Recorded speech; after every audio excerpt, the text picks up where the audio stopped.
Hi everyone. I'll just while Clara's away for 2 seconds.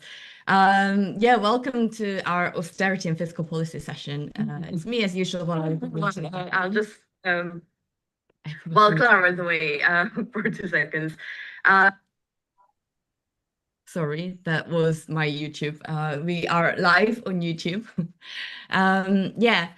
So we have Peter and Pedro today, which is really exciting, but I'll leave Clara to introduce the amazing speakers today.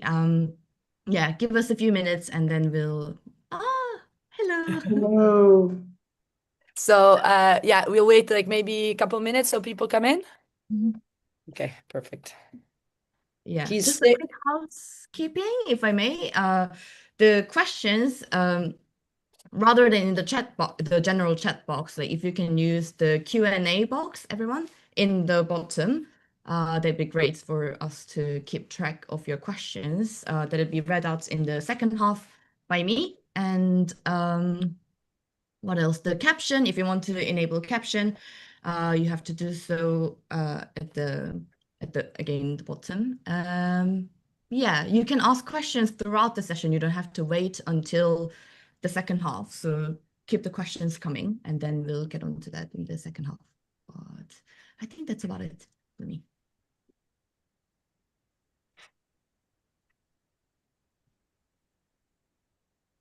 Okay, you tell us when maybe a couple more minutes for a couple more people to join, yeah?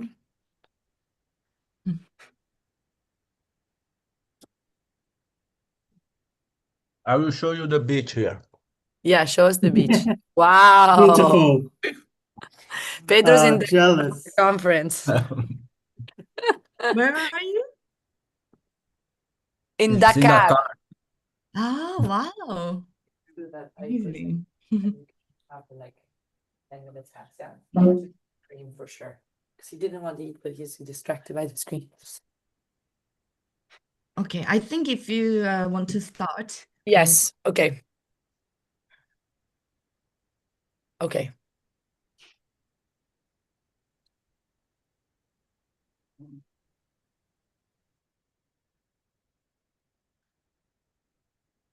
Welcome, everybody. We are very excited to have you here for our session of SAPE. SAPE or SAPE is a initiative that brings together the Forum for Real Economic Emancipation, or FREE, SOAS, and the New School, and is funded by the General Federation of Trade Unions in an effort to bring economic ideas to actually have an impact of empowering and creating critical knowledge to take action and change our economic status quo. Today, the conversation is focused on austerity. Now, austerity is everywhere, rarely used as a term, but really quintessentially characterizing the contemporary capitalist economy, both in the global north and in the global south. We rarely use the term, and when we use it, we usually define it in a way that is quite misleading. So we need to go back to understanding what austerity is. And in my own work, I've tried to stress how austerity has very little to do with living within our means and trying to balance the budget, and much to do with actually shifting resources from certain classes of society, namely from the working classes, in favor of the elite who lives off of dividends, interest, and rent. So austerity, not just as, the state spending less, but the state actually spending in a direction that is all about cutting social services in favor of subsidizing and incentivizing private investors. Same with taxation. We need to consider austerity not just about increasing taxes, but actually about where, or better, who is being taxed. And what we see is that labor is taxed disproportionately more with respect to capital income. And we can go on and understand interest rate hikes, as well as privatizations and forms of labor deregulations, as form of measures that together form this austerity package that really helps discipline workers in a way that is quite successful in our capitalist economy. The latest big beautiful bill, so-called, of the Trump administration is quite emblematic of what austerity is all about. We saw that there are going to be $500 billion cut in Medicaid for that actually, define the health opportunities for millions of Americans, while 200 billion will be cut to food assistance. And this 200 billion, though, will be spent on the military-industrial complex, and even number will be spent in surveillance technology and border control. This, in the next 10 years, these will be the numbers that this bill is proposing. At the same time, we know that in 2027 alone, those who make over $1 million a year are actually going to enjoy a collective tax break of over $114 billion. So this is a little bit of the logic of austerity that we see, is we need to ask who wins and who loses. I'm going to mention that, of course, austerity is also one of the big drivers of the obscene inequality that is unprecedented in modern history today. While in the United States, the 1% owns more than the bottom 90% combined, in the UK, there's still similar staggering numbers where the top 1% owns more than the 70% combined, and we have 1 out of 3 children in poverty. The numbers, of course, in the global south are just as unequal and scary. We have here today a panel that is made of 2 wonderful scholars that will in fact bring the perspective, one more focused on Brazil and the global south, and the other more focused on the struggles that are occurring especially in the hub of Western capitalism and in the UK. So we're really, really happy to have Peter and Pedro with us, very distinguished scholars who also run important initiatives. I would like just to briefly read their bios to you. We have Peter Bloom, who is going to start the conversation with us, who's a professor of management at the University of Essex. He's also the co-founder of a very interesting research group called COVER, Commons Organizing Values, Equalities, and Resilience, and they do a bunch of really interesting activity. And he's the author of over 10 books. The latest is called Capitalism Reloaded: The Rise of the Authoritarian Financial Complex. We then have with us Pedro.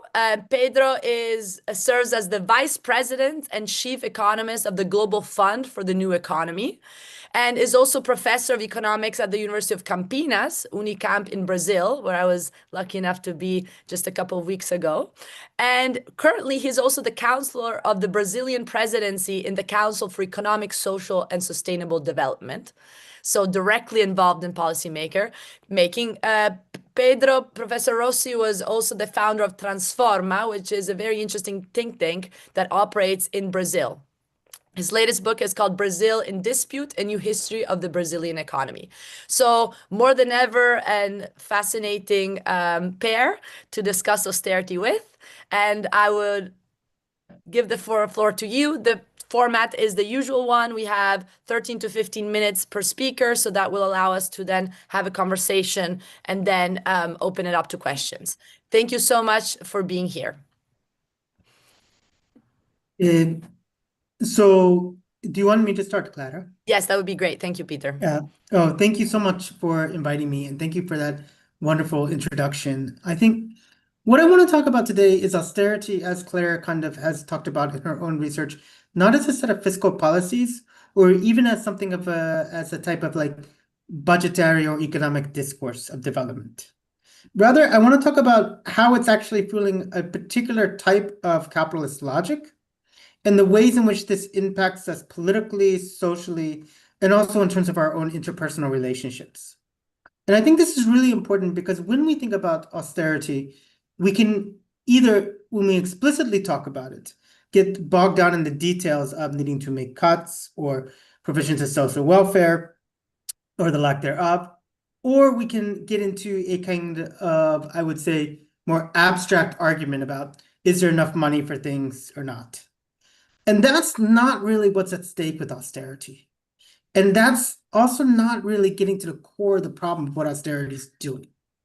So I was very honored to come here because it is an audience of academics, activists, organizers, trade unions, and everyday people from across the world in the UK. And what I want to talk about austerity is what it really is, what it really does, and why it keeps returning again and again as if it was some unavoidable law of nature. And I want to show that austerity isn't, again, simply a budgetary choice or a technical decision about public spending. It's something far more deliberate, far more political, and far more dangerous. Austerity is one of the main engines driving a new system that I call authoritarian financial complex. It's a concept that I introduced in my last book, but as a good communist, I don't want to take ownership of it by any means. But it's a fusion of financial power, state repression, and psychological manipulation that is fundamentally reshaping our societies. And what is really, really key about this, right, and I'll get into the depth of it, is that here, austerity is not the response, okay, to the structural contradictions of capitalism. It is a capitalist strategy to make profit off our precarity and insecurity, right? And I think that is really important to understand that when we talk about austerity, we are not talking about how policymakers are simply reacting to issues of neoliberalism. Rather, we are talking about the commodification of insecurity and anxiety and scarcity in such a way that it becomes itself one of the largest profitable markets in the world presently. And it's something that is both adaptable, pathological, and ever expanding. And I think this is a very important part also of austerity. It is not just bound up in a set of policies, but like all capitalist processes, right, it is incessant and insatiable. It's always looking for new markets to open and new commodities and people and populations to profit off of. So what I want to be able to show here as well, though, is some alternative paths, ways that I think we can reclaim a future away from austerity, not through processes necessarily of nostalgia or exclusion or band-aids of non-austerity, but through different forms of solidarity, democratic control, and forms of belonging, community inspired by, I think, a more post-capitalist and fundamentally reoriented ideas of what it means to be in a society of abundance rather than scarcity. So I want to first start by talking about how austerity is the increasing engine of the economy. When we think of the austerity, whether in our everyday lives, when our organizations, or whether the governments, we tend to think of it as something, if not inevitable, as kind of an end process, right? And what that means is that we say, okay, it is the response to something. And what that misses is the fact that austerity is the engine of our increasingly most profitable growth industry, which is our own insecurity and our own precariousness. And this is something that transcends both the global north and global south, if you want to use those terms, in quite diverse sets of ways. So let me begin then again with a very simple point. Austerity strengthens a system that thrives on insecurity. Obviously, for decades, we've been told that austerity is necessary. It's necessary to, quote, balance the books, to calm the markets, to prove that governments are, quote, responsible, to avoid becoming a case like Greece, or whatever the fear of the weak example might be. But fundamentally, austerity is not about this. It's about weakening democracy and strengthening financial power. And what this does is that it creates a complex, and this complex exists on two different levels, right? First of all, it's structurally, right? And what I mean by that is that there's massive economic actors, right, that benefit and profit on both explicit austerity policies, right, such as when you have welfare reduction, right? There's all sorts of companies that come in and do the data around that, and then do the data in terms of tracking of people, in terms of placing them in employment, all the way to different types of surveillance companies, to privatization of things like in the UK by Palantir of the NHS. And in a way, what we've seen is that there's also a complex pathological, right, in the kind of psychological sense, that we are made to feel ever more insecure, ever more precariousness. And this creates a really important cycle upon which this authoritarian financial complex can exist. So this complex in large part has replaced the military-industrial complex. And why this is critical is that while things like warfare and things are still very important, what you're seeing more and more is processes of actually surveilling people, tracking their data, and finding ways in which you can benefit from all sorts of ways in which they are made precarious, right? And this extends from a wide range of techniques, everything from things that are, explicitly repressive to things like the kind of new age coping industry of, how do you balance work and life? But this also, like I said, is complex, a type of complex in the pathological sense that you would have in traditional kind of psychosocial understandings. And what this is that we're continually made to feel insecure. We're continually made to feel precarious. And that feeling actually feeds into our desiring our own repression, right? And what you get in something like austerity is that you don't only have this sense of, as Clara said in the introduction, a very obvious redistribution of the wealth, not only from the bottom to the top, but from the more productive classes, if you want to use this, to the least productive classes. But you also have something even more fundamental, is that people feel a sense of responsibility and desire for it, right? So people say, in the sense of insecurity, that we need more austerity. We need to be more responsible. We need to find ways to have greater value for money. I think a very obvious example of this recently was, which it's ended in not surprising quiet fashion, starts with a bang and ends with a whimper, as most tyranny does sometimes. But Doge, right? And it was this real sense of like, we can find government savings. Now, why would this was interesting, right? Was that this was done by Elon Musk. And not only was it a way in which, in a kind of traditional kind of institutional political complex way, of him being able to use this position to get rid of regulators who were going to regulate the tech industry, and particularly his companies. But it also created all sorts of markets and spaces for greater surveillance of people, greater surveillance of processes, greater quote unquote data extraction methods in order to say, are we getting value for money? How do we decide this?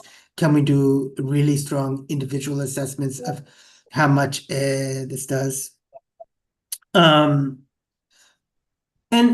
what this then showed, right, is that this was a really clear example of how the complex of feeling insecure, the complex of feeling that we need more austerity to be responsible, right, translated into the creation of ever greater profits for this industry of insecurity.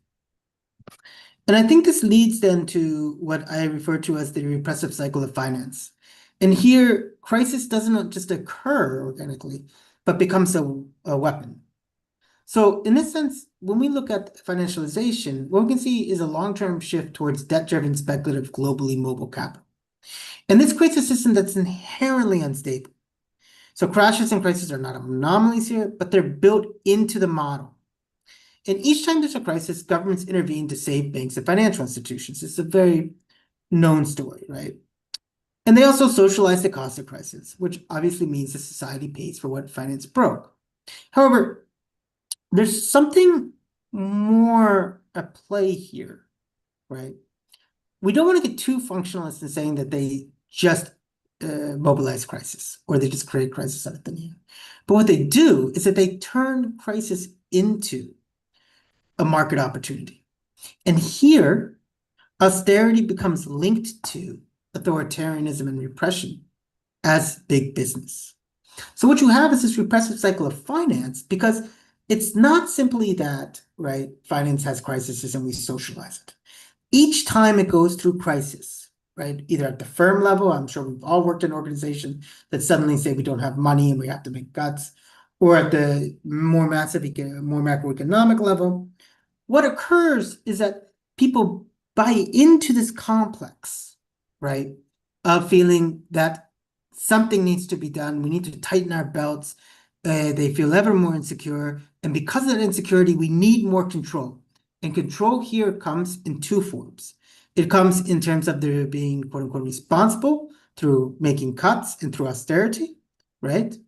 And it also comes then in terms of forms about which people say they're more willing to accept different forms of quite clear types of extractive economies and private repression.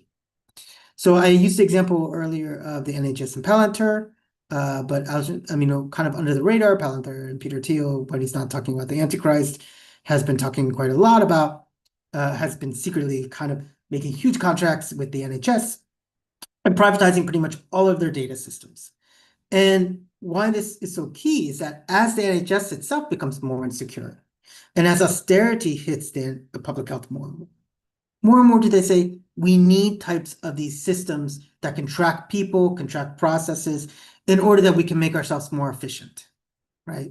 And they're spending huge amounts of money, it's very important to recognize this, on this type of austerity mentality, right? Because they're bringing in these extractive private contractors for this purpose. And this occurs, I think, on the level of individuals, right? As we feel more insecure, we desire more to be more control or to be more controlled by, and we're more willing to accept austerity. Organizationally, the same thing, and also on the social and the more macro social and economic level. So on this, it's a recessive cycle because precarity is both the means and the end. It disciplines workers, it keeps wages down, it undermines collective bargaining, it keeps households dependent on credit, and it teaches people that insecurity is their fault, the natural way of being, rather than the result of a political choice. And again, this cycle is not just economic, it's emotional and ideological. It trains societies to accept that security must be earned through discipline and sacrifice, and that those who struggle or fall behind must be doing something wrong. But it also opens up new ways for us to be controlled by different types of smart economies and the extractive profitable industries that fuel that. And so what I want to end with is how I think, and I have about 5 minutes, so I apologize, this relates to types of what I call neoliberal scarcity and the rise of nativism, which is a book that is coming out in March called Capitalism and Nativism, From Colonial Hauntings to Radical Indigenous Futures. And what you begin to see is how austerity plays into and actually promotes a deeper sense of scarcity. And here we can see that neoliberalism creates feelings not just of displacement, economic, social, even existential displacement, but it sets a constant austerity. And this austerity is very critical here because it creates a situation in which not only are people accepting and even desiring types of reductions to their well-being, but it makes it a competition between groups as to who gets to live and who gets to die in this austere age, right? Who's disposable and who's not, who matters and who doesn't. And so this actually then links to a whole way in which you have a sense of increased nativism around this, about who belongs, who doesn't, who's essentially worthwhile and has the right to resources and who doesn't. And it's a story that's centered on scarcity and austerity. Scarcity of jobs, scarcity of housing, scarcity of school places, scarcity of doctor's appointments, scarcity of national identity, scarcity of cultural cohesion. And under austerity, scarcity becomes a lived experience. But crucially, the political narrative never blames the actual source of scarcity: financialization, corporate power, tax havens, deregulation, or privatization. Instead, it's explained as the fault of outsiders, scroungers, minorities, cosmopolitan elites, whoever the convenient enemy may be. So resentment is redirected away from capital and towards vulnerable groups. And this redirection creates, again, what I call the global native, a figure who feels that they are the original owners of a nation, a place, and they're unfairly displaced or threatened by invading outsiders. And that critically, that in an age of austerity, they are the ones who should be catered to and have the most rights to certain resources at the expense of these others. And so by producing precarious lives and telling the people their suffering is caused by the presence of others, this psychological and emotional manipulation is a powerful complement to this authoritarian financial complex, and it transforms social pain into cultural rage. And it says, you're suffering because of them, not because of austerity, not because of financial elites, but because of outsiders who are taking what is right for leaders. And here, what we can see then is that austerity generates the emotional raw material, fear, loss, and resentment, on which nativism feeds, and which then further reinforces this ongoing repressive cycle of financialization. And ultimately, what I want to say is that the way in which we can really move beyond that is to not just try to address the symptoms of austerity, right? A little bit more investment here, a little bit more affordability here, some better public housing, but it's building alternatives that are based on abundance, right? And recognizing that the fundamental part of an economy is creating a society of abundance, not scarcity, going beyond growth towards abundance. And that requires us to have a politics rooted here, not in scarcity, but in care, reciprocity, sustainability, and collective well-being, in which we have the democratic control of finances, we have investment in care economies, we have universal basic services, green public infrastructure, and cross-border work solidarity. But it also requires us to rethink belonging itself. And this is fundamental. I keep saying that, I apologize, but it's really crucial and essential if we're going to fight austerity. And here, I think, more indigenous, and I mean, in a broader way, models of community, land stewardship, relationality offer powerful frameworks for this. And I'm not talking about here appropriating indigenous identities or romanticizing indigenous cultures. I'm talking about different types of epistemologies or ways of viewing the world that's centered on reciprocity, care, and responsibility, but in a very kind of radical material way to both human and non-human worlds. And these models help us imagine a future that is not rooted in austerity, where well-being does not depend on exclusion or scarcity, and where security does not rely on repression, and where community is built through shared care and well-being than shared enemies. And it shows us that belonging does not have to be zero-sum, that rootedness does not require borders, and that stability does not require fear. These types of futures are not nostalgic returns to the past. They're invitations to imagine new forms of solidarity and abundance, rooted, regional, and global, capable of confronting the authoritarian financial complex on its own terrain. So let me just quickly end with this. Austerity is a political choice, a strategy, and a weapon. It produces insecurity, then uses that insecurity to justify repression, division for its own profit. It thrives on fear, scarcity, and the belief that the world is too small for everyone to live well. But scarcity is a lie, and so too is austerity. It is an idea that we must sacrifice the many for the comfort of the few. And we can choose then abundance over austerity, solidarity over nativism, care over coercion, and life over this type of austerity-based necropolitics. In this way, the future is up to us, and it's shaped by the struggles we take up, the solidarities we build, and the stories we refuse to accept. Thank you very much.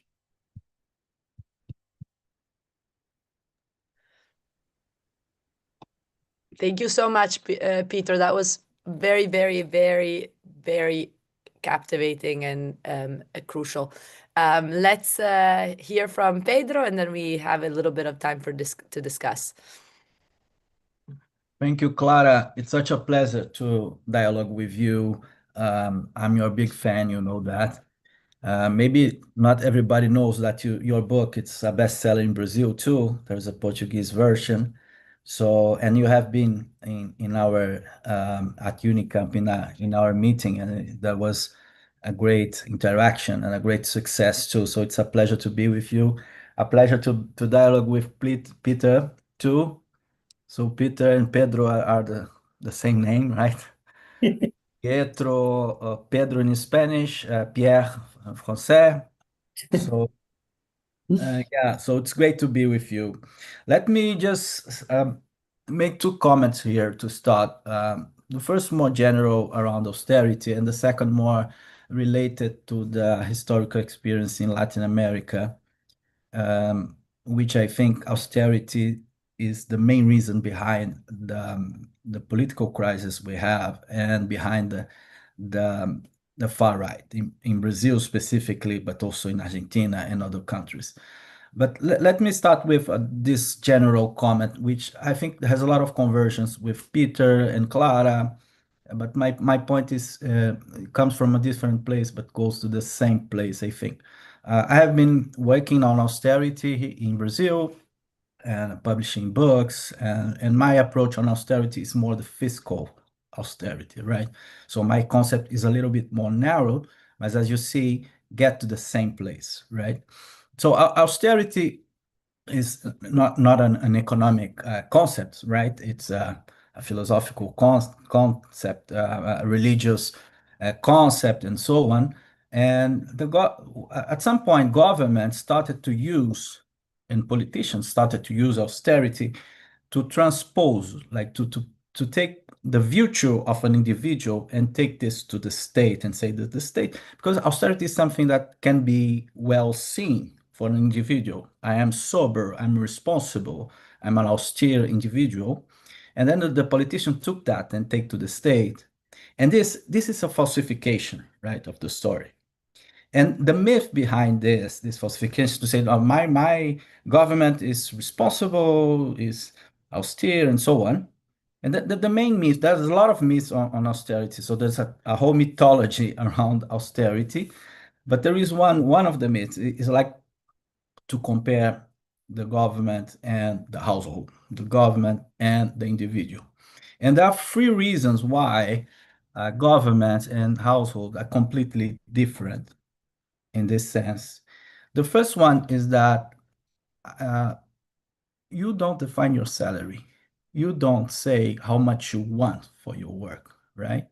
And the government, they decide the budget, right? There's a political process behind, but at the end, it's the society that decides what the government should spend, right? The fiscal policy is nothing more than how the society decides to spend collectively, to transfer money from the young to the old in pensions, public pension systems, or to transfer money from the rich to the poor, is a political decision that society can take, right? So it's a very dangerous political decision for the rich, for the corporations, and so on, right? And now also the fiscal policy decision of who to take from. It's the taxation side. Are we taking this money from the rich? Are we taking this money from the corporations, and so on and so forth, right? This is the reality about the fiscal policy. So in dialogue with Peter, the scarcity, where is the scarcity there? Where is this argument that the government has no money to do that, right? It has money. There's a lot of resources around. Even in poor countries, even in Brazil, in developing countries, Brazil has no problem of scarcity. It has a problem of a really bad distribution of the resources. That is the point. Because you can manage to allocate the resources in other ways just by making political decisions. So when people say there's no money for welfare, for health, for education, this is a lie, because there's a lot of resources there, right? But there are people spending with consumptions and things that we don't need, and other people are dying, right? So that's the thing. And there are social decisions, political decisions that can be taken and can just end with that. So when I say that the first reason why we are different is because the household has the money that he got from his work, and he doesn't decide. The government is a public, a collective decision, right? So this is the first difference between the household and the government. The second difference is also very important, is that when we spend our money, the money doesn't come back to us in any ways, right? The money just goes. And when governments spend their money, the money circulates in the economy, and a part of this money comes back to the government, right? And more than that, when the government spends the money, he influences economic growth. And economic growth determines the money he gets back, right? So there is a discussion on the role of the government in growth, in employment, that the myth tried to deny, right? Conservatives try to say that the government has nothing to do with the level of employment, that the government has nothing to do with growth, but it does, right? And when government stop spending in a crisis, he's making the crisis bigger, right? So when a family goes through a crisis, the family cuts the spending, and this is a natural thing to do. Firms cut the spending and so on, but the government has to do the opposite. It's not that they are the same, they are the opposite. The government has to do the opposite of a family. I mean, if growth is it's about demand, right? It's about what families are spending, what corporations, and external demand. So if there is less demand from families, firms, etc., if government cuts spending, he's making the crisis worse, right? So this is a huge difference, and an argument to say that the government has to spend in crisis, right? And has to allocate the resources in a better way. And the third argument, so the family is different from the government because it doesn't define what he gets. It doesn't, when it spend the money, it doesn't come back. And there's the third differences, which is also important. We don't have at home a machine to do money, right? And we don't have like a bond that everyone accept, and we don't determine our own interest rate. And the government does all that, right? Can print money, has a piece of paper, a debt that everyone accepts. It's the most accepted asset in the financial system. And it defines the basic interest rate that all the market goes after, right? So this is about money. This is a monetary discussion, right? And the government can allocate resources through monetary channels, right? So when we hear that government are the same as household and they have to just to cut spending in crisis, I mean, this is a lie. This is an absurd, right? And we have to keep in mind that all government spending have distributive impacts. It's very hard to see a government spending that it's neutral. The more close we can get is like vaccines or public campaigns on specific things, or the military, where people think that there is a national security discussion and then will benefit everyone. But everything the government spend has a distributive impact. So if he's spending transferring money for poor, is these poor people that is gaining. If it's building a bridge, it's people that goes through this bridge, or commodities that goes through this bridge, and people that buy these commodities that are benefited, and so on and so forth, right? So when we talk about austerity and cutting spending, we have to measure the distributive impact, right? So if we are cutting healthcare, who is the most affected ones, right? That's why here in Brazil we used to say that austerity is racist, right? Because there are the poor Black people that suffer the most when you have less health and public education. Is also a gender issues, because in a male-oriented society, who take care of the kids when there is no childcare, right? And take care of the older, and so on, right? So austerity is an instrument, as Clara said in the beginning. It's an instrument of the class struggle. You didn't say that, but something similar, right? It's something that, of course, is giving gains to some, and given and other are getting worse with that, right? And let me go through who gains more with that. So there is one macro thing, that austerity is also an instrument to put people into precarity and into unemployment, right? It's an adjustment to put workers in their place. So they are less strength, unions have less power, and they can fight less, right? Wages are down.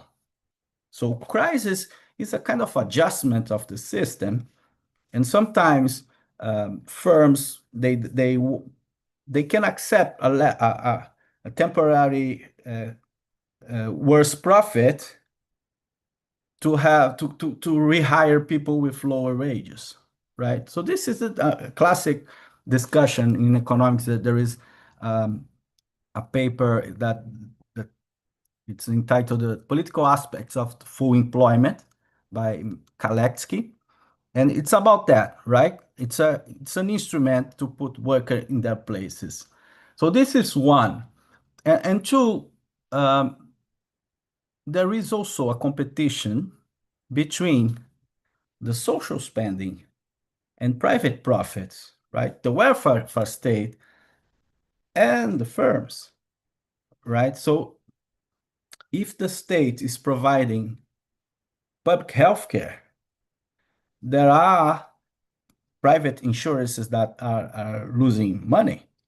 If the state, like in Brazil, there is a huge public pension system, so the banks are not managing the pension funds.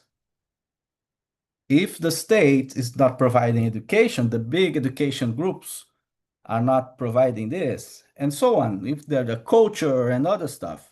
So there is a kind of competition because that the whole zone, economic zone, that there could be profits and the state is there occupying it. So there's a lot of lobbying in the Congress for cutting spending in several areas, right? And the other argument is a more individual or selfish arguments, like people that doesn't thinks that they think that the state doesn't serve them, right? They live in a private space. They have a private school. Like in Brazil, there's a lot of this small wall city where everything is private, and then people go to shopping center, not to the public spaces in the city. So people think that the government are there just to tax them. They don't want to pay taxes. So they are for the reductions of public spending and taxes, right? So that it's not irrational. Austerity is not irrational. It is in a term of if you want more growth and more employment, austerity is irrational. But from a political economy point of view, austerity is an instrument, right?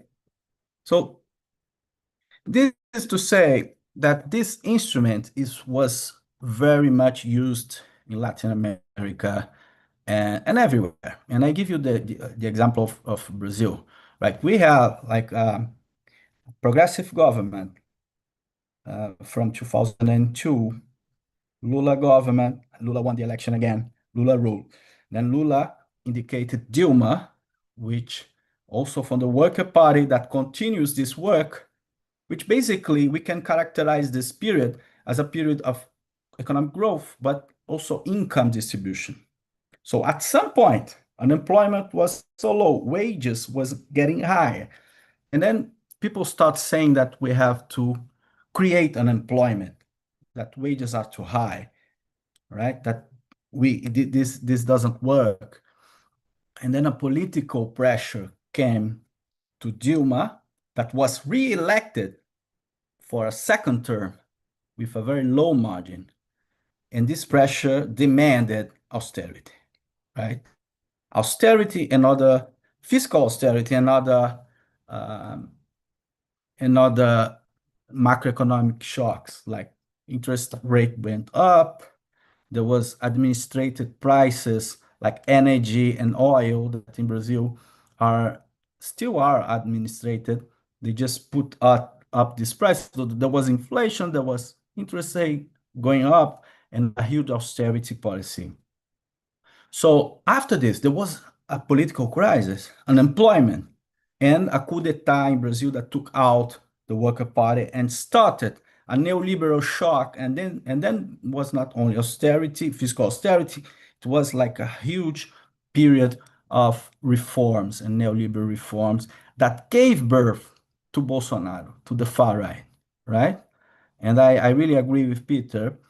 People were getting, I mean, they were not believing anymore in the institutions, not believing anymore in politicians. They lost faith in democracy and so on. And then comes this guy, Bolsonaro, far right leader, with easy solutions, blaming the wrong people for the failure of an economic policy of a social crisis. So this is to say, right, that austerity discussion, we have to demystify austerity. We have to dialogue, to talk, and austerity is not an issue for specialists, for economists, or for academics. Austerity is something that everyone should discuss, right? Because if we demystify this, we can find a way to say another word is possible, right? We can rearrange things, we can reallocate resources for a better society. And what those guys are saying, that there is no money, there is no how, there is no alternative, it's simply wrong. It's a lie. And we can build another kind of social organizing of society and of another state to provide what we need, right? So this is my first comment. Fantastic. Thank you so much to both of you. So it's interesting to see how both of your interventions really fit together well. And if I can just point out two, I think, important themes that emerge to demystify austerity. I think we are here all today to demystify austerity, to say the way it's discussed in public debate, the way it's even defined on any dictionary, if you Google online, is completely functional to the story that justifies the status quo. So we need a narrative of austerity that can actually empower us to understand who our enemies are. And in this sense, I think the first point that emerged clearly is that being austerity a political choice and an instrument in the hands of governments, there's nothing that about austerity that is about laissez-faire, that is about let's just step back and let the markets operate. That is a very false dichotomy, which gives you the sense that austerity is really letting the market be on its own while the state steps back. And this plays into, again, the narrative that disempowers us. What we need to focus on is that austerity is actually active government intervention to actively do either fiscal, monetary, or industrial austerity, right? Either cut social expenditures while increasing interest rates. And we know that from last time we met, that increases in interest rates have winners and losers as well. Privatize, deregulate labor. So this is, again, very, very aggressive and violent policymaking that has consequences that are redistributive, and especially that hit certain classes, the working classes, very hard, while protecting and actually benefiting the ruling classes. So this is the first point, right, that emerges in both presentations. It is an instrument of class struggle, and it's a one-sided warfare against the working people. Second point I think is important that emerged in both of your presentations is the idea that austerity is far from irrational. And if I can sum it up, one can say it shows how what is rational for the logic of profit, and austerity is rational according to the logic of profit, and I'll say one more word about this in a second, is also irrational according to the logic of need. Yes. So if you sacrifice employment, and that hurts people, but that can be very good for the logic of profit because, as Pedro was pointing out, also Peter, it disciplines workers, right? It really increases the competition amongst people who lose their jobs, very simply. And this, of course, means that you can keep wages lower, that you have a more flexible and available workforce, which we know is the precondition for profit to happen. So in this sense, it's rational, A, because it preserves the foundation for capital accumulation, right? People available to be exploited. And B, I think what's interesting that Peter really stressed is how it is also rational because it opens new markets. And actually, Pedro stressed this too. Pedro was saying, of course, like healthcare, right? Here in the United States, I delivered my baby, and a very simple delivery, and it was $15,000, all in the hands of the private hospital, okay? So this is, of course, there's the markets that we know that are clearly very profitable, especially in the service sector. But then Peter was also pointing out in the novel markets that open up in terms of surveillance and security that is fascinating to note how is again connected even to the geopolitical element is where does this technology come from? And you see then why also the West is so much connected to having to support the genocide in Palestine, also because of the very strong economic ties with these corporations that we know are very, very successful in Israel, as also the book of Anthony Loewenstein shows, right? So again, the economic substance of needs to be disclosed to avoid superficial readings also of geopolitical conflicts. So I would say the last thing I want to mention is, of course, this point about saying how austerity shows the anti-democratic tendencies of our system. And again, I think it shows how authoritarianism, again, is a problem for us, for the logic of need, but it's not necessarily a problem for the logic of profit, because we know historically in Latin America is a very good laboratory for this, how much authoritarian regimes have played very well into the logic of our capitalist system. So these are just some comments, and I would like to maybe ask just one broad question to both of you is, if you can expand on, maybe Peter, I would love if you could expand a little bit more on this, on these markets that open up in this, as you say, like creating this sensation of insecurity and scarcity that is then very profitable, and not just to discipline us, but also to extract from us as consumers, right? So you discipline us as workers, but you also extract it from us as consumers. And the other point I want to ask is, Pedro, if you could maybe say a couple words about how Brazil even less than many south of the globe countries, and you ended by saying who wins and who loses. This whole point, there's a very good study from UMass Amherst scholars that tell us that actually in the last 50 years, more than $2 trillion have left African continent to the global north because of high interest rates, most importantly, right? So how actually Africa is a net creditor, because once you increase interest rates, and again, monetary austerity is part of the package, it's also about preserving the underdevelopment. So there's the class dynamic that is domestic in the UK and the US and abroad, but there's also the class dynamic combined with the story of the creation of underdevelopment and the trap that the austerity makes stronger through increasing the financial dependence of these countries in the global south to the institutions of the global north. So maybe, Pedro, from you, a little bit more about how Brazil is trying to challenge that, because I know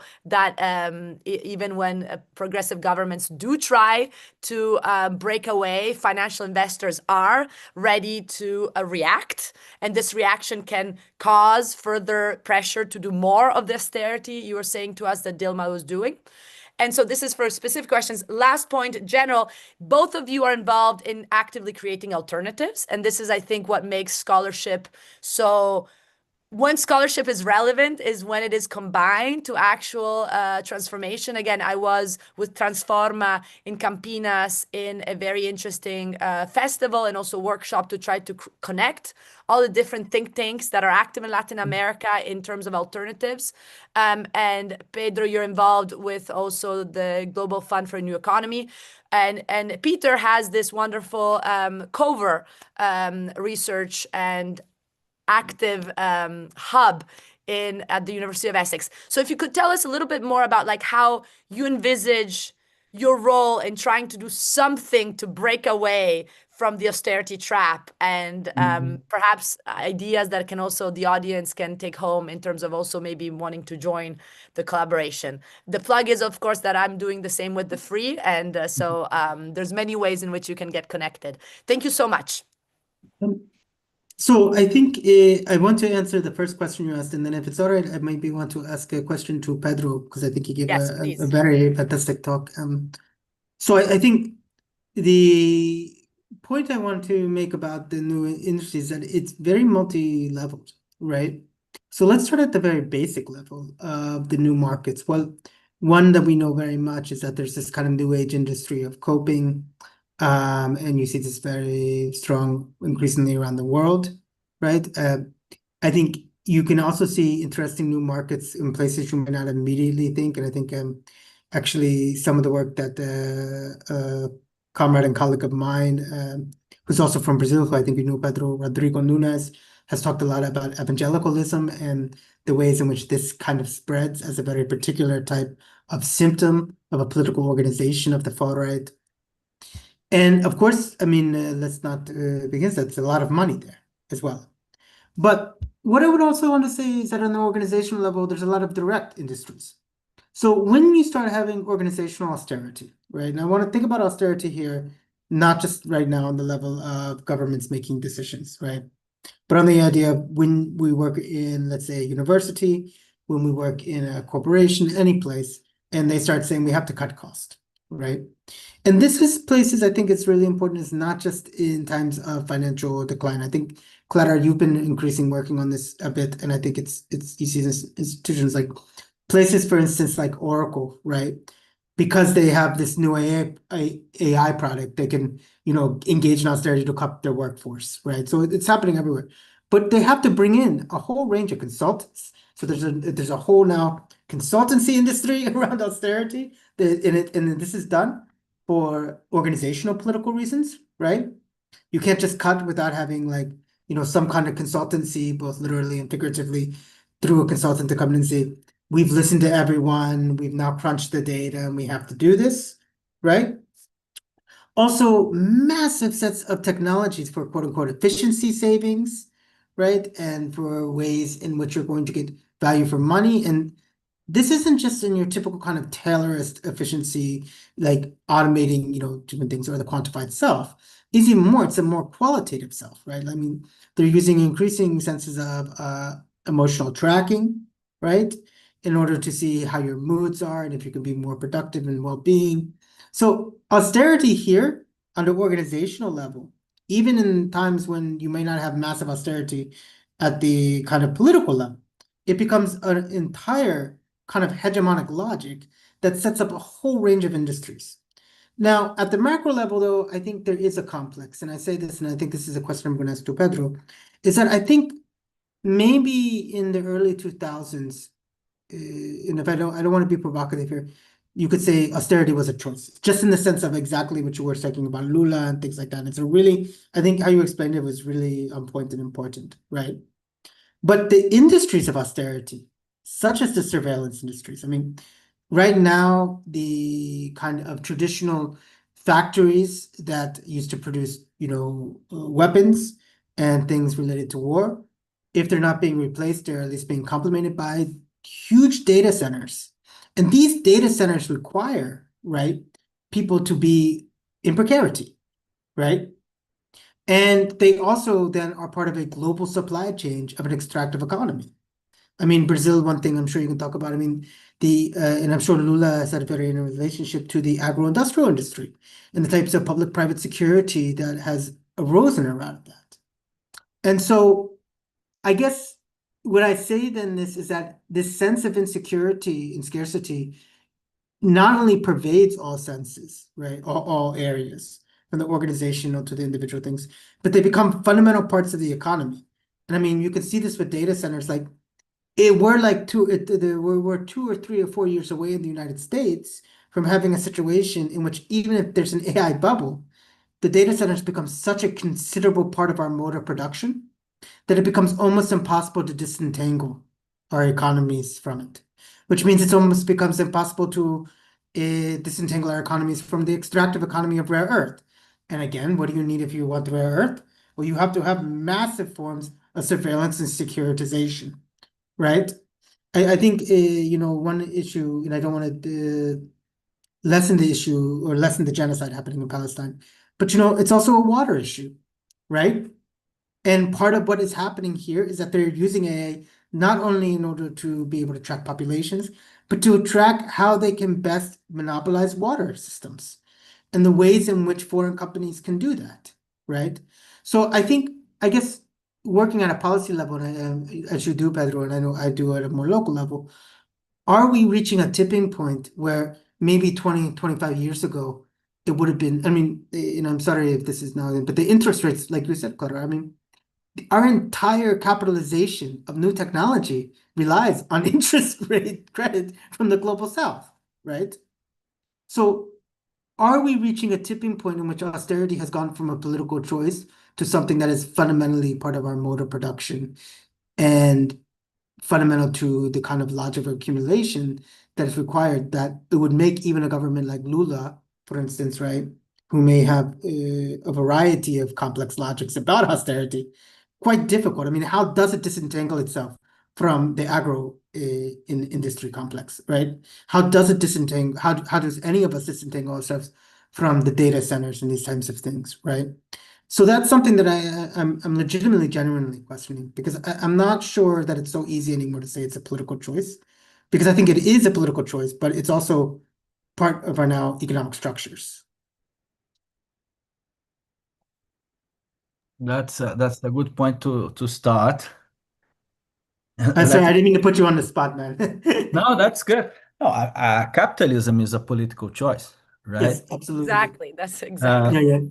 But actually, the way I use the word austerity is slightly different, right? What I would mean is the logic of the system is the form of capitalism we are on. Like we are living the crisis of neoliberalism, and the crisis of neoliberalism contradictory. It also makes it more intense, right? And more authoritarian.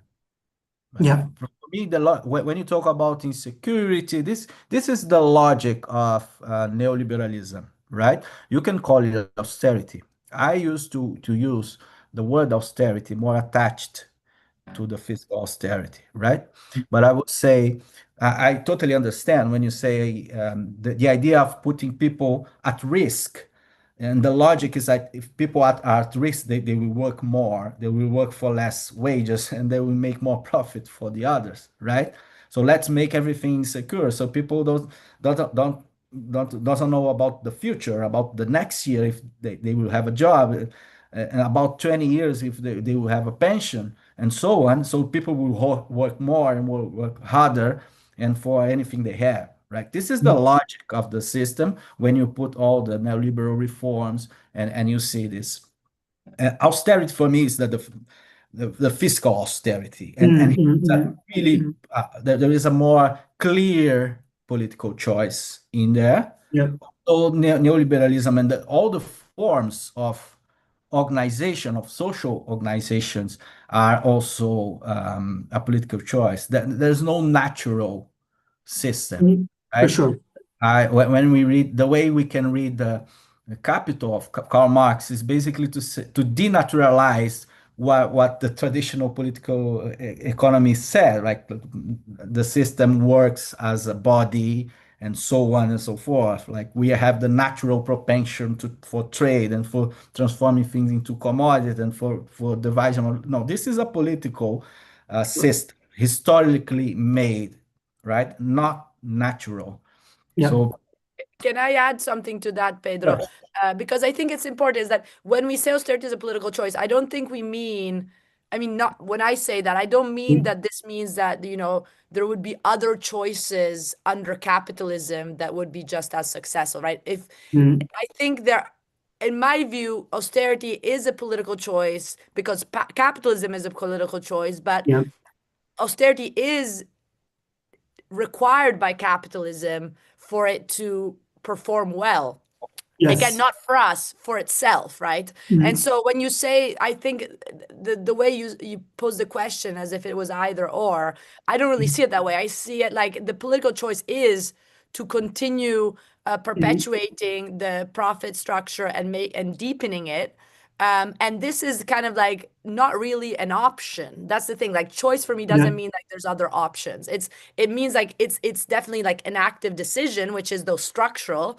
But once you kind of once you do decide to kind of focus on the pillar of private investment and on wage labor to run society, then For austerity sure. really protects these two pillars. Because if Yeah. people do decide to not go to work, then the system collapses. And if private investors don't invest, the system collapses as well. So if you want to avoid the system from collapsing in a fundamental way, there is a certain dosage of austerity that is required.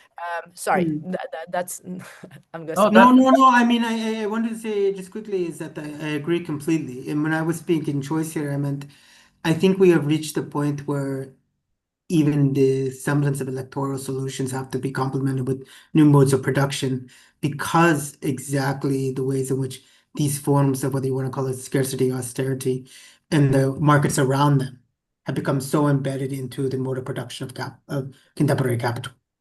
And I think that's why when I was saying political choice here, I meant it in a very narrow way, because I completely agree with, we're on the same page with this, right? Which is that it's more than just saying one day a kind of center left politician can come and say, we want to do something different, right? Exactly. We're now at the point of system change.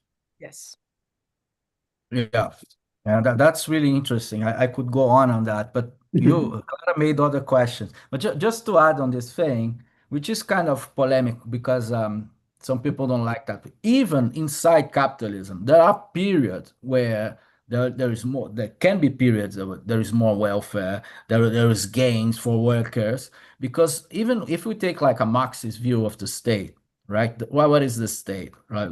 The state is part of the class struggle. Of course, there is a class that is stronger than the other, but that it has basically two contradictory roles. One is to help the corporation and capital to have profits, right?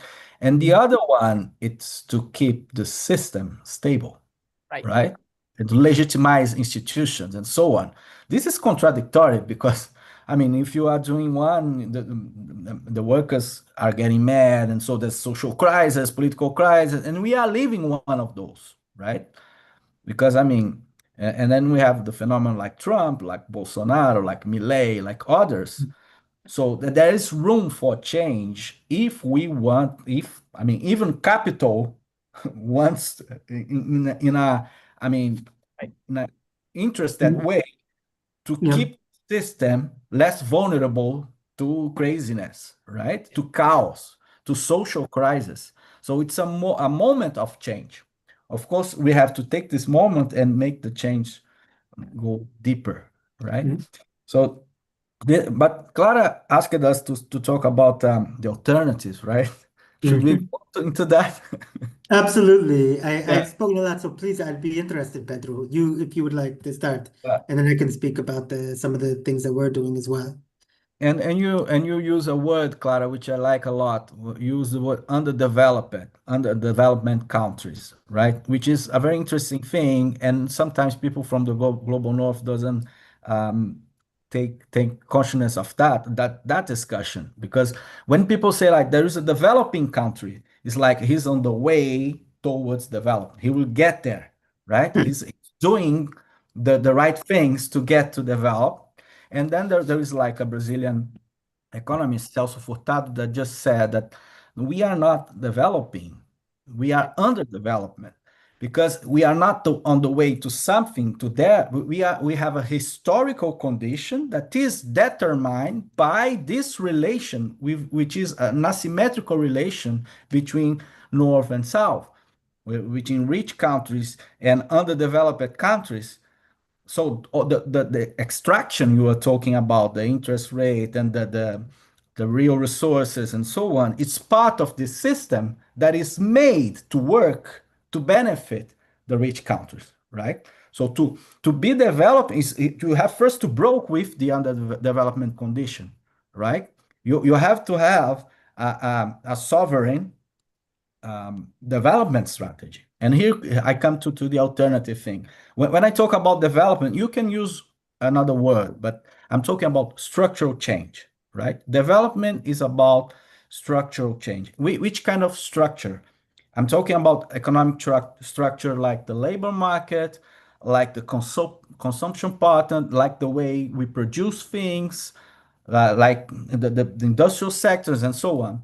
And we have to radically change the economic structure, like the income distribution structure, the wealth distribution structure, the way we produce things, the way we use energy, the way we do consumptions and so on.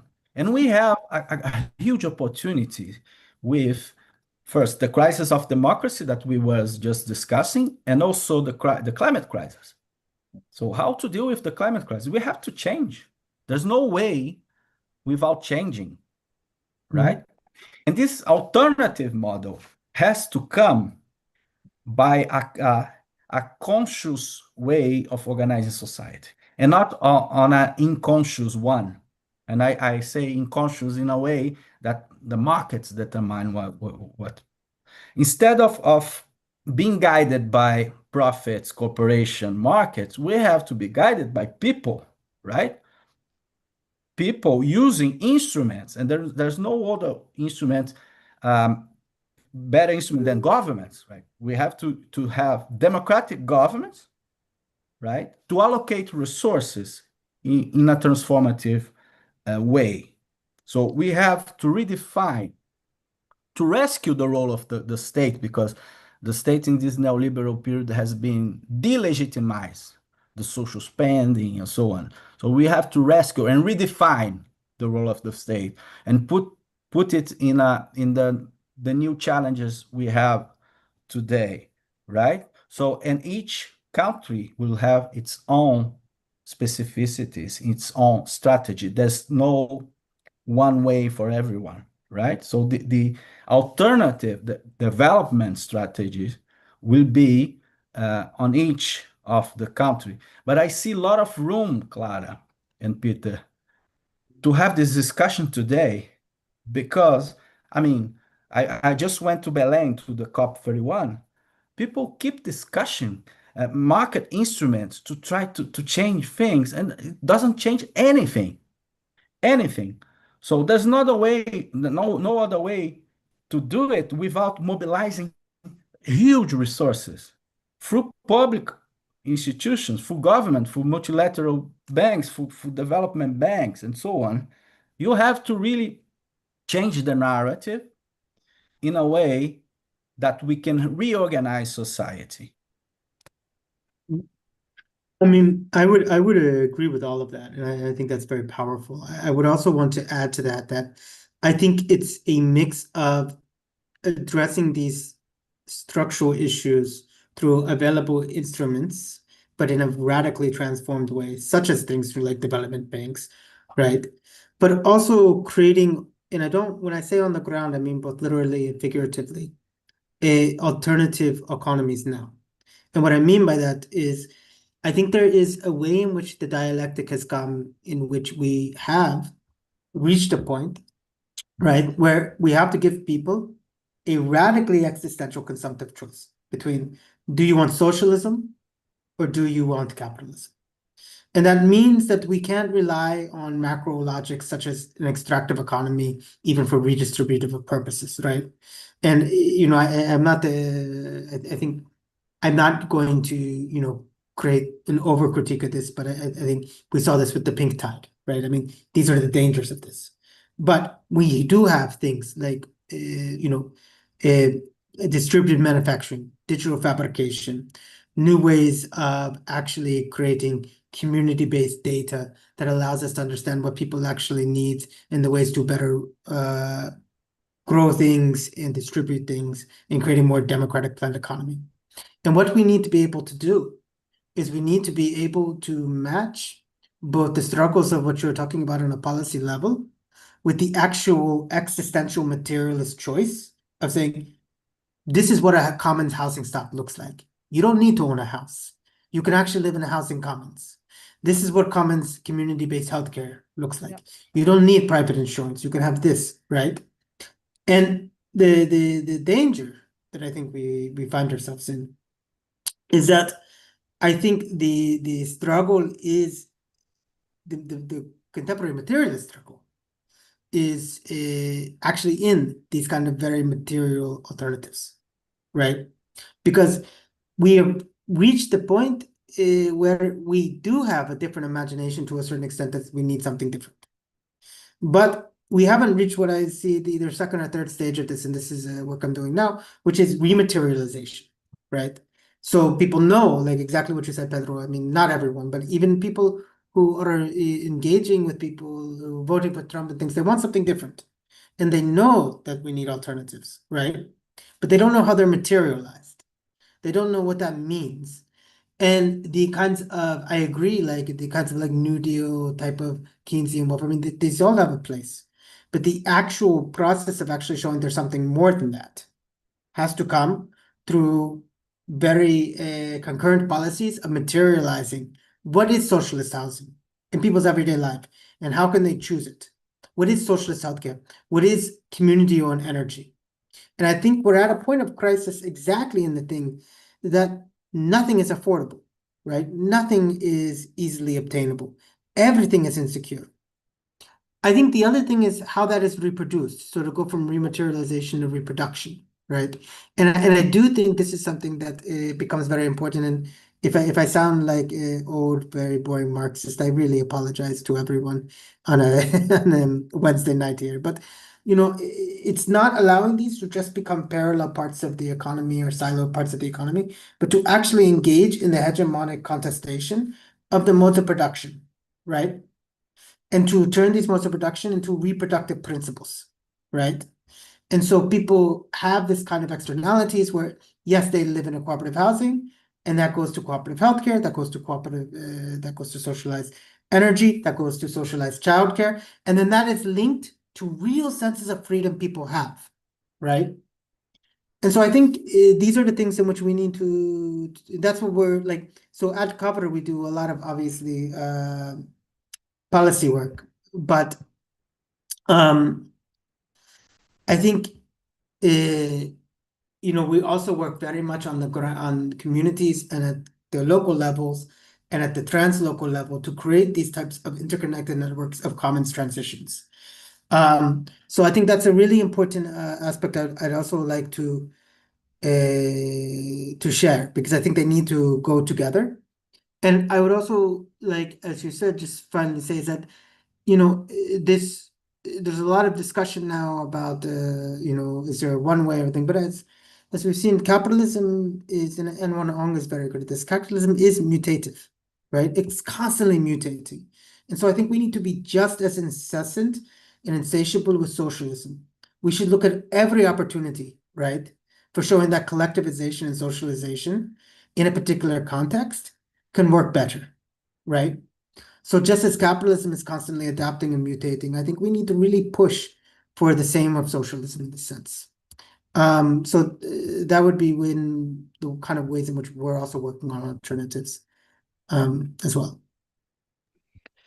I wonder if part of the mutation is also to find words that can really appeal to people's imagination more, right? Because we know that capital has won also by demonizing the term socialism and like, you know, connecting it to very like top down like authoritarian forms with you've got with a lot of revisionism and ignorance. But I do think that like even the term commons is a term that people, you know, like saying fighting affordability, security, commons, Sure. activity. That I think is a way I'm seeing also here in Tulsa.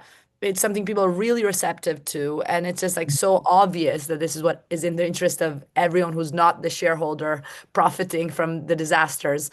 That I do think there's a lot of space, especially if one, as you say, this idea of materialization of alternatives is crucial because this is really the weakness of the left. They criticize, and then when it's about, okay, what do we do?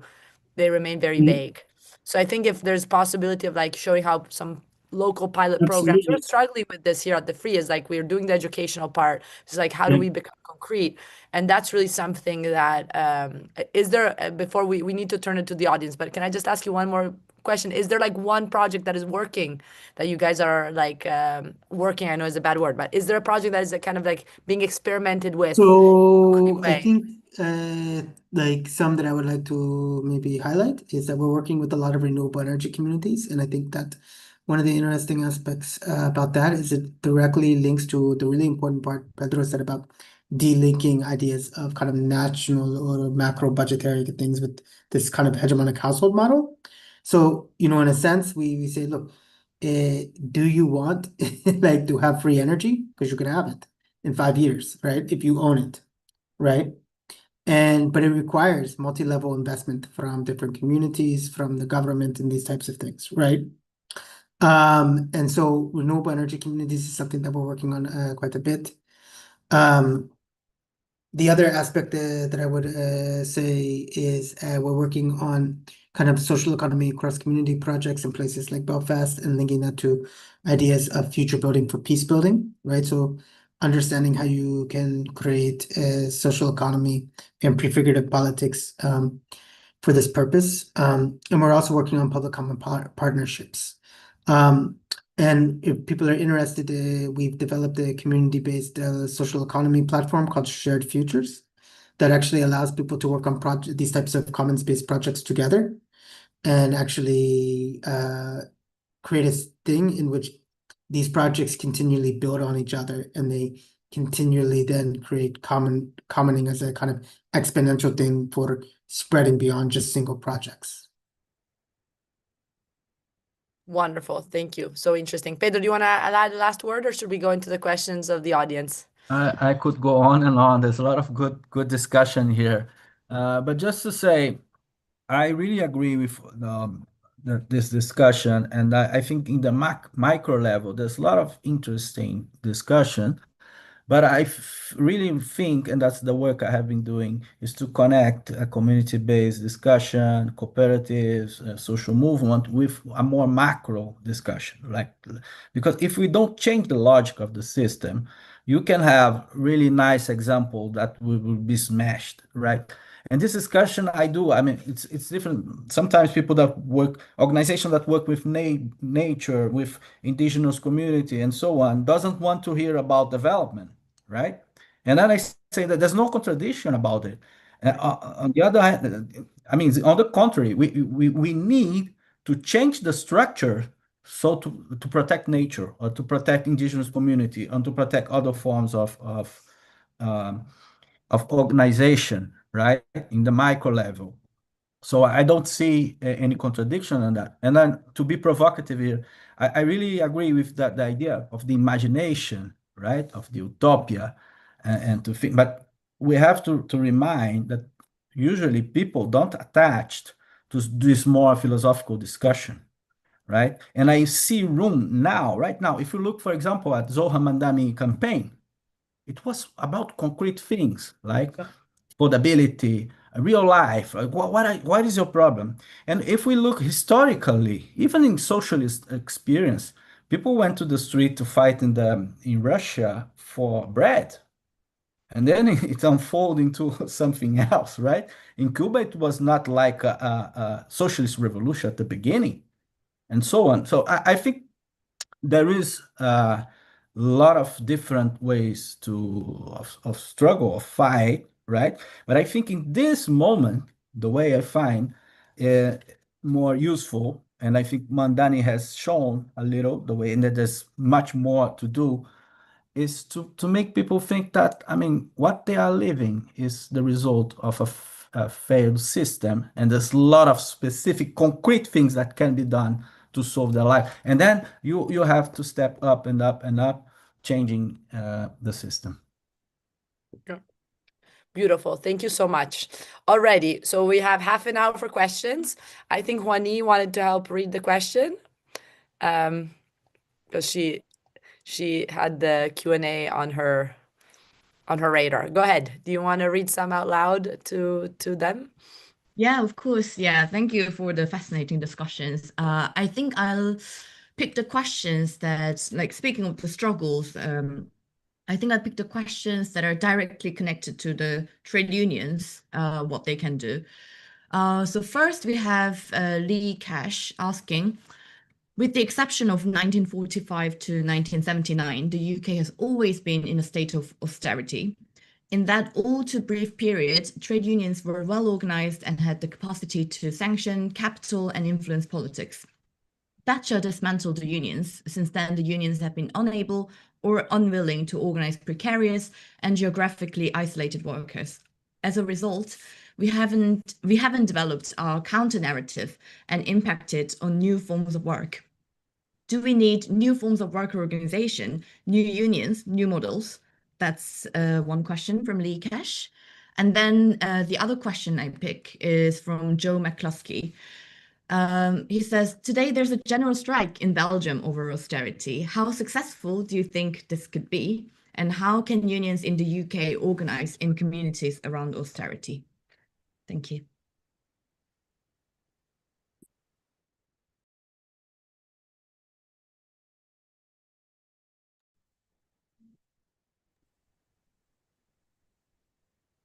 Who would like to? I think also David Perez had some very interesting comments in the webinar chat as well, that are worth engaging with in terms of, not well, in the indigenous histories, and that's really important here.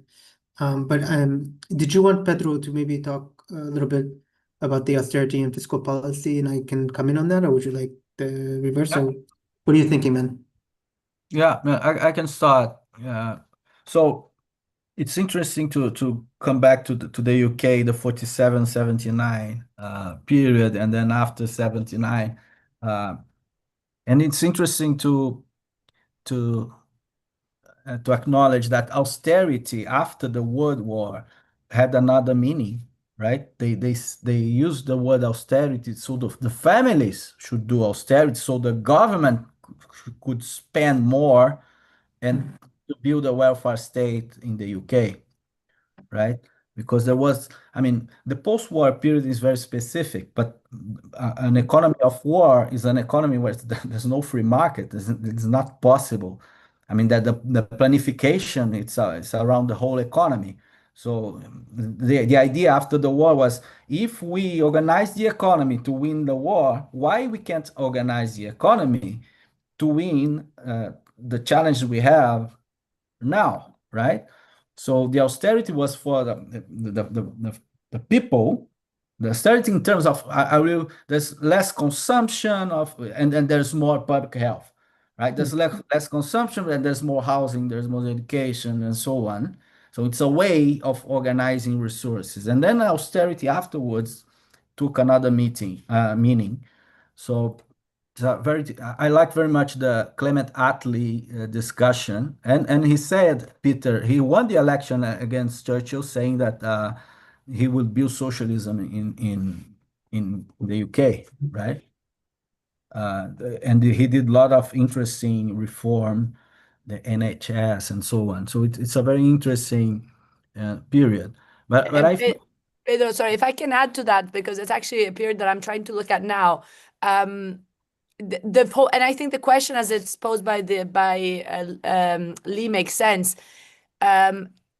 Austerity was latent in those years too. If you the pressure in the UK for example, to cut wages, to make the balance of payments more stable, to avoid inflationary pressures. So these like big problems of how does the UK maintain its competitive role in the global economy pushed these governments in a way towards the idea. For example, they froze wages. They couldn't spend as much as they could. A lot of people said that the NHS was kind of born with, kind of without a leg because of the impossibilities of spending too much.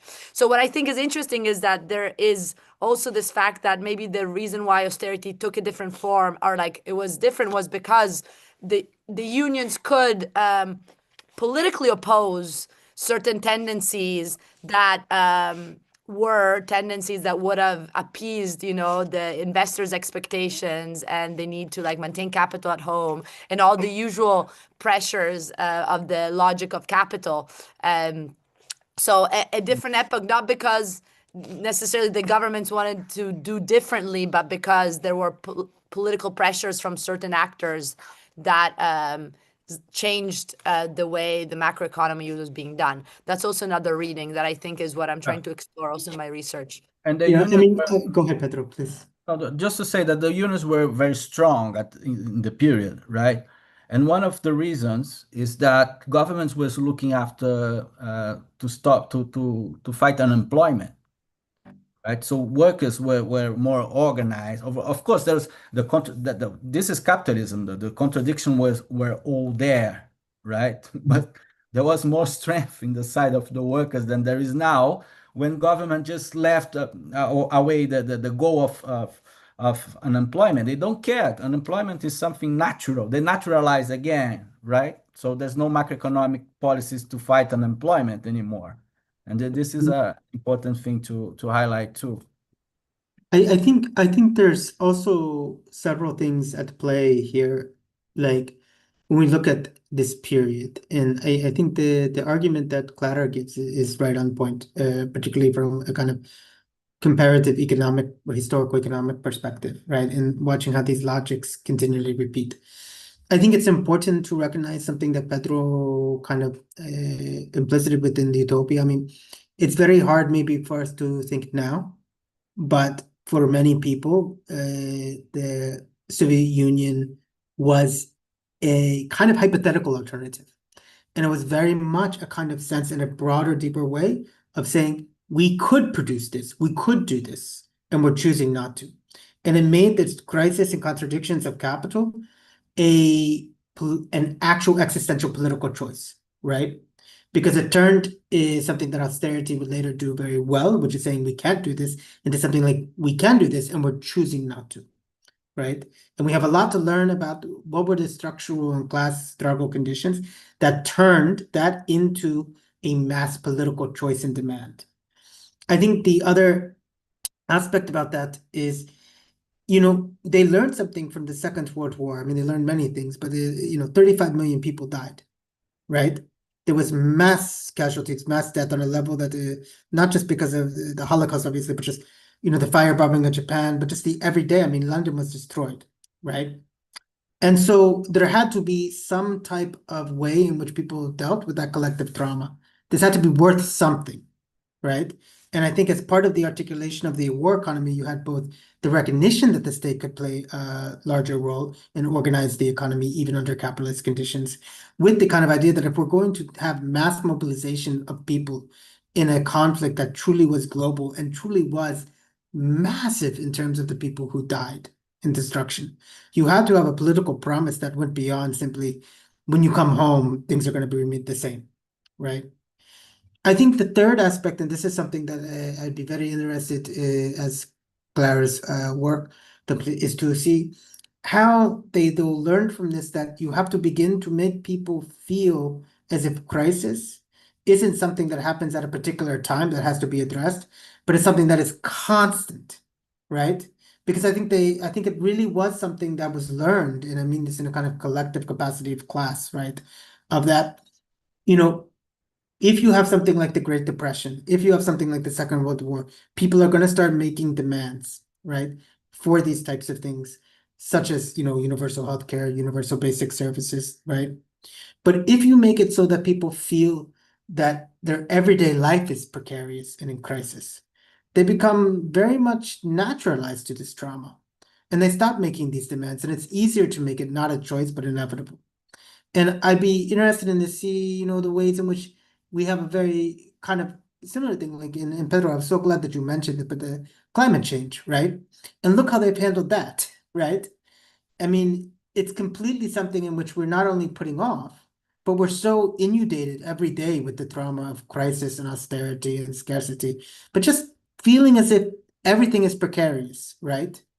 That the idea of stability or security and the idea of using something that is actually existential, like climate change, is completely beyond not only our imagination, but even our desire and demands, right? So I do think that period was a very particular time, and a lot was learned from it in terms of how not to repeat it, so that people didn't make these kind of radical demands.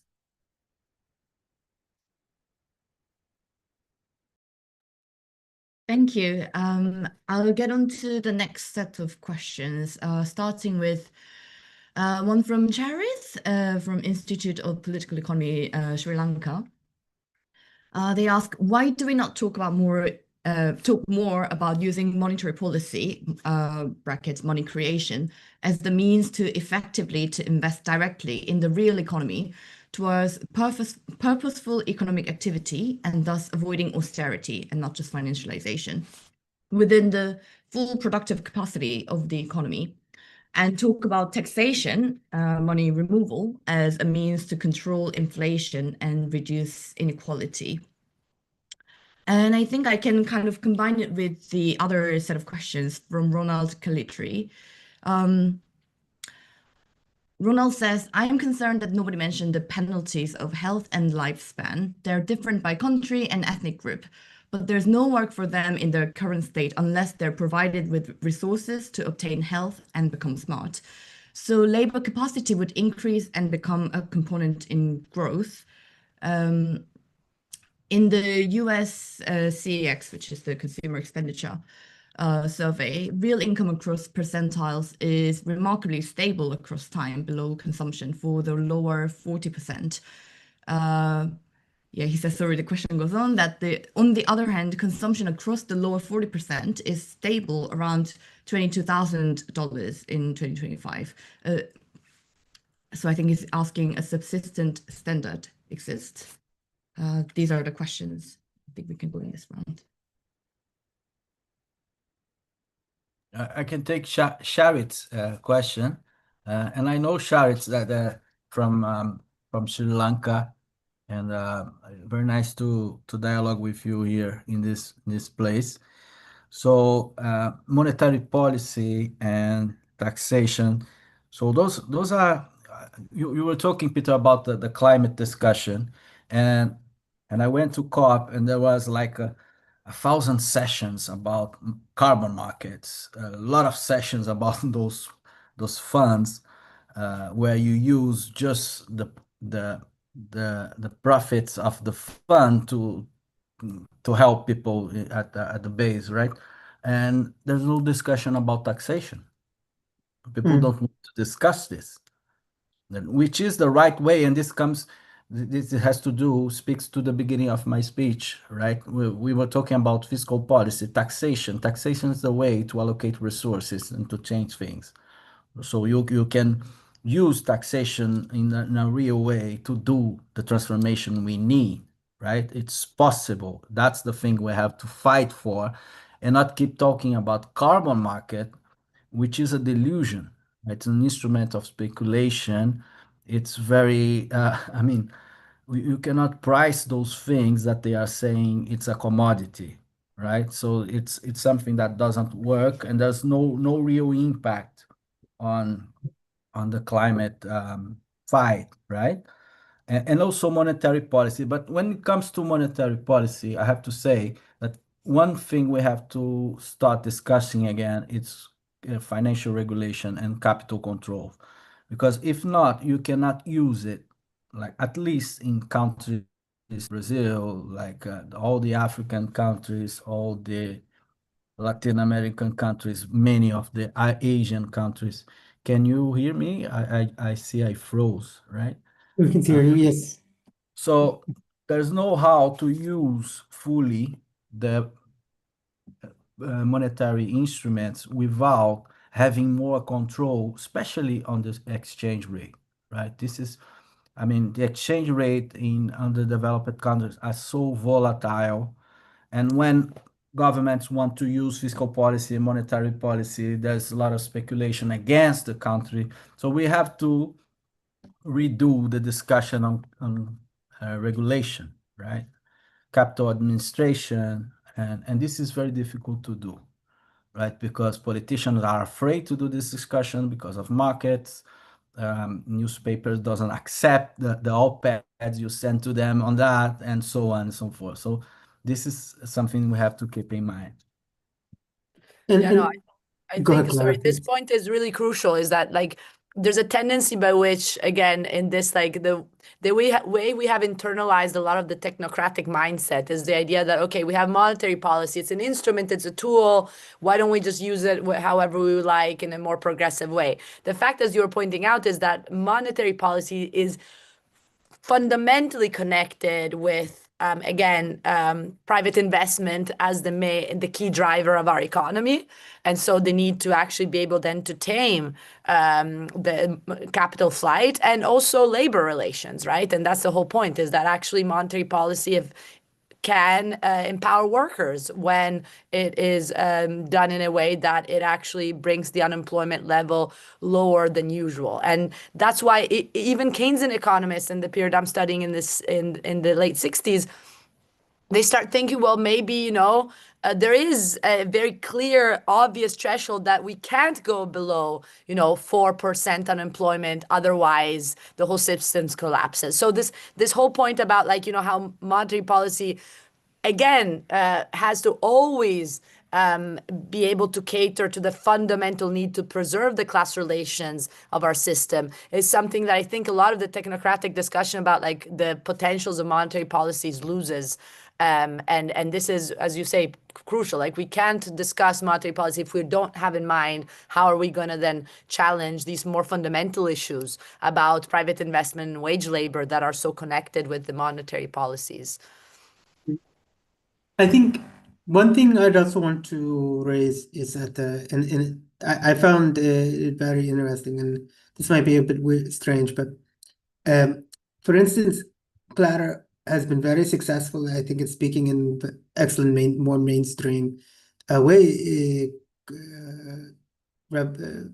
mainstream places, sorry, about these ideas. And it's really interesting because I think you can begin to see the point about which you can understand the limits of the contemporary hegemonic logic. And I don't mean to put you on the spot like this, Clara, but I find it beautiful how this happens, is that they'll talk about austerity and they want to immediately talk about fairness. And they understand we need to redistribute and we need to invest because of the fact that, it's not fair that these people have all this money, and other people don't. But then when you start talking, and the problem is that they're the least productive part of society. They don't understand what that means. And you can see even people who are supposedly switched on of the kind of liberal left or whatever, they don't understand that structural issue. That the problem of financialization is the fact of, like Pedro explained very well, I think, that it's not merely that they have an accumulative logic, but they are the least productive part of society, right? And we don't mean productive here in the traditional capital sense of producing things, but actually in creating the types of productive externalities that Pedro talked about in terms of infrastructure development, right?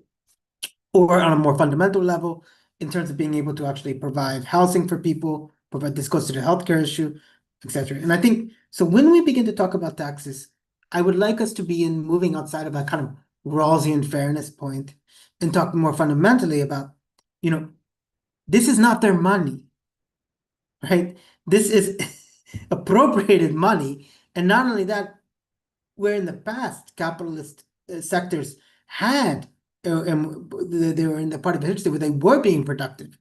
They are now the least productive parts of our society, the least socially valuable and useful, right? So this is not just redistribution for fairness. It's also recognizing that we are making a political choice to let the least productive parts of society have the most resources in society in the least productive ways. And I think that's an argument that we have to continually make again and again and again, right? And I think, people like I have to say, Pedro, was the second time I heard you speak at the things, and I think you're very impressive in making it, right? And I think, but it's a very difficult one to make because I think that the understanding of capitalist as productive is so ingrained that how do we decolonize that, right? And so that is something that when we talk about this, I think in terms of monetary policy, and not all of them, but I think going back, just because I feel very honored to be here, I think, some of the traditions that a lot of the development theorists of Latin America in the 70s and 80s, or certainly in the 70s, had, that is kind of forgotten, which is that, yes, I mean, we all know about the dependency theory and underdevelopment theory, but it was also about underpinning these kinds of different modes of production is an economy of violence, right? So when you have these kinds of monetary policies, and we used interest rates before, we are talking about legalized violence. So we have to then be very clear then that this is not just a regulatory problem, right? This is a problem of allowing to say, what kind of power are we going to have and how, in order to use various things like capital in order to, on the one hand, minimize violence against the many, while reducing the harm that is caused by the few. And I think that if I can say this, that if we don't do this politically on the left, the right is already doing it. I mean, people forget, but one of the reasons that Trump won, and I don't speak obviously Brazilian or Portuguese, but I know Bolsonaro made somewhat kind of parallel arguments. I mean, Trump was very clear. I'm going to do inflation because I'm going to tell those people who are involved in greedflation that they can't charge this. Now, he obviously didn't do that, but it was a very clear thing about which he's saying, I'm a businessman. I know it's all a joke. I know when these people talk about economic laws that it's all made up. I know it's like a thing, right? So if these people are charging you more money, I'm going to go and force them not to. And I think that the left needs to be able to have a very clear, articulate argument that, look, this is about power.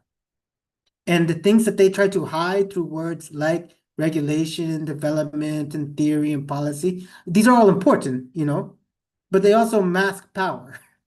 And we can use monetary policy in order to fix prices. We can do these things.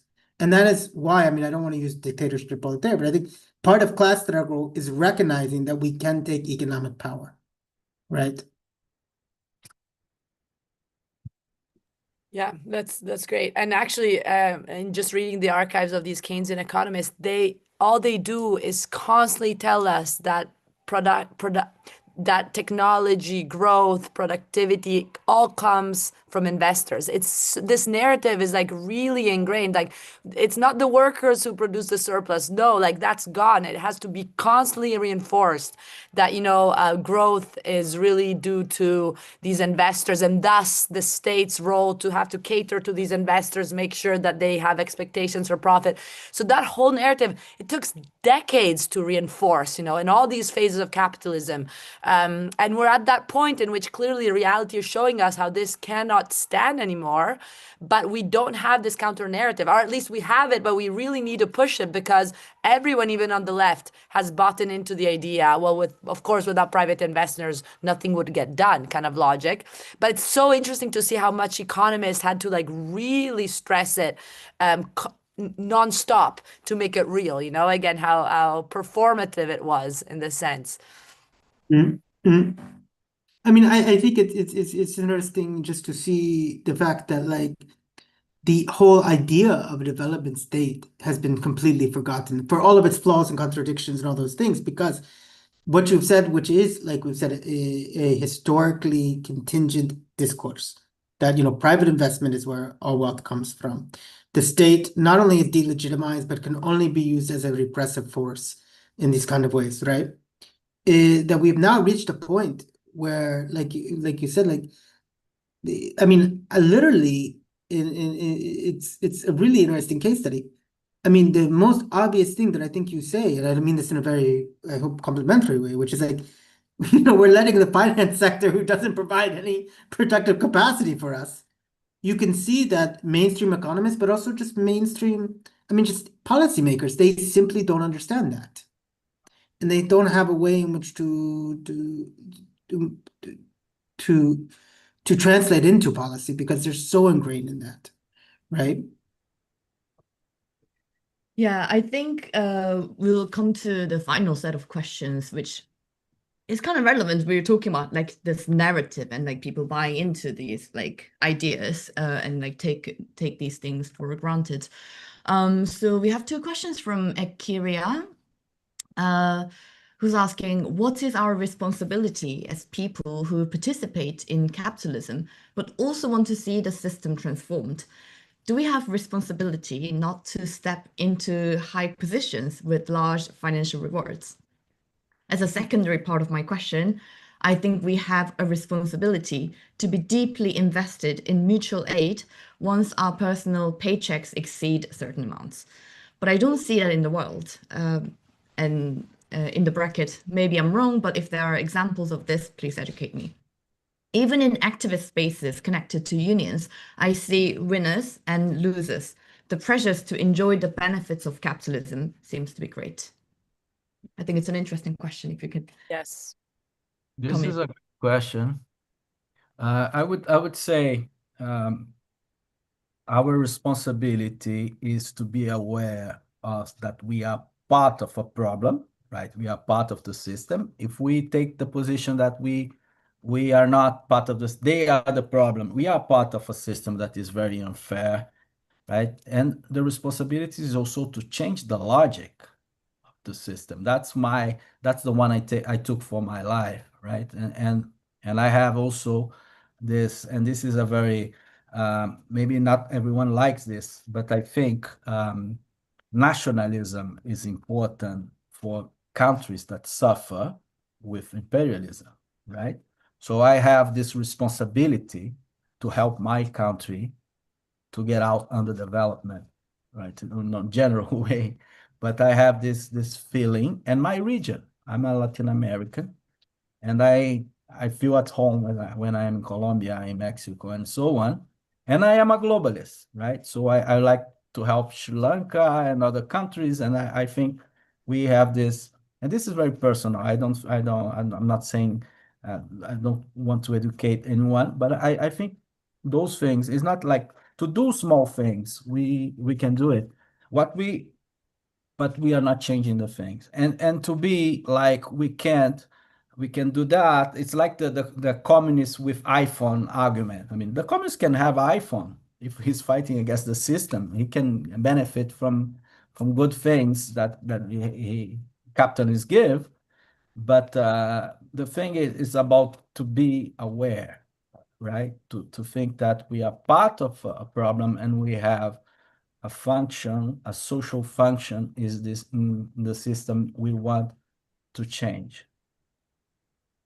And I agree with all of that. I think it's really important also to recognize I think the different types of nationalism that Pedro was talking about, with the ways in which nationalism becomes a kind of a imagined community for capitalist consolidation. But I would also say, and this is maybe a bit more provocative because it's on the kind of back of that, right? I do think that we become a bit less material sometimes as a left and more sanctimonious often. And what I mean by this isn't just the traditional kind of, oh, we're kind of, into moral outrage. I mean, we become thinking that things like cooperatives are a priori good. It's like, okay, that's great. But then you actually work in a cooperative and people are working 70 hours a week because the processes are wrong. Democracy is really difficult. And then you go there and you see, at the same time, it's like, well, who's doing the care work? Who's cleaning up the glasses and things like this, right? Well, it's the same intersectional problems of women and non-whites. Okay, and I work with cooperatives. I work with things. This was like, and I say that because the level upon which I think we also have a responsibility to make these things easier to access, easier to be part of, and fundamentally more convenient is really important, right? I think sometimes we have this idea that it's like, to be part of these kind of like really collective things, it's almost like you have to sacrifice yourself because it's this moral crusade, right? And I understand that, but it's like we also are going to lose that because one thing capitalism is really good at is making things convenient for your exploitation, right? And I would like to have the revolution be just as convenient for your emancipation as capitalists has made it for our exploitation. And I think that also means, taking really seriously the sense of duty that I think Pedro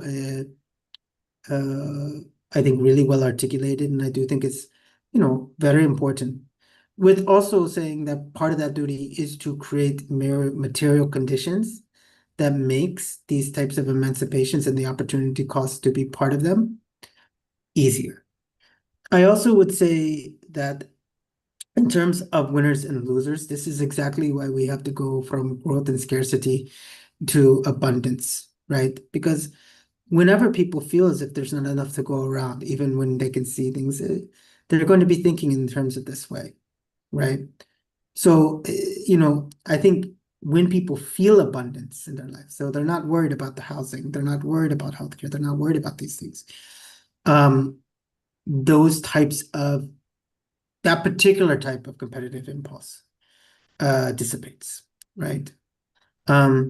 So I really really agree with everything that was said by Pedro in terms of this, and I guess I don't know if it's complementary or to parallel with it, that sense of duty and that sense of responsibility and that sense of moral and ethical reflection also has to be matched by movements that are really able to make these types of material things easier to be part of and also more fun and more interesting, So I would kind of end with that, like a little bit of revolutionary joy. Thank you so much. Thank you so much. That was really, really, I mean, I think part of it is these type of conversations are able to take us out of like the depression and this sense of, I have this a lot. I mean, maybe it's in my genes, like the sense I'm never doing enough. The world is so horrible. People are suffering everywhere. There's all these people who are like, all these children who are starving as we speaking. I'm never doing enough. But, in that logic, like then you really strip everything you have, it just becomes a little bit of a crazy logic of, okay, I don't deserve this. Let me give it away. Let me give it away. Like kind of the Saint Francis idea that I think it doesn't make us into like functional human beings in a way, right? It's like you then literally go crazy because everything around you is not going to work in a way of redistribution like yourself you're really inclined to do. So I think the idea of trying to balance this anxiety that I think a lot of us face with some collective participation is what can also kind of save our mental health with, of course, and the idea of if we are able to actually, I think, poke holes in the bubbles. I see it here in Tulsa. There's like so much destitution and people like literally not eating, and then a bunch of really really really rich people don't know what to do with their money, and these people don't even see the other people, and it's just like if there's a way to actually sensitize and like make the other world seen to those who are benefiting from the system, that is a little bit of a contribution, and not definitely what will save us all, but I think this like really being able to eliminate these silos that capitalism is so good at producing, I think would be part of the general struggle. Yeah, so thank you so much. I learned so much. I took notes. It's actually I got some points that are going to help my research project, I think. And I hope to see you both, Peter and Pedro, very soon. Pedro, enjoy Dakar. Tell us more about it whenever we meet. And thank you everyone for participating. Thank you very much. I really appreciate it. And thank you all for your great Thank you. questions. Thank you. Thank you.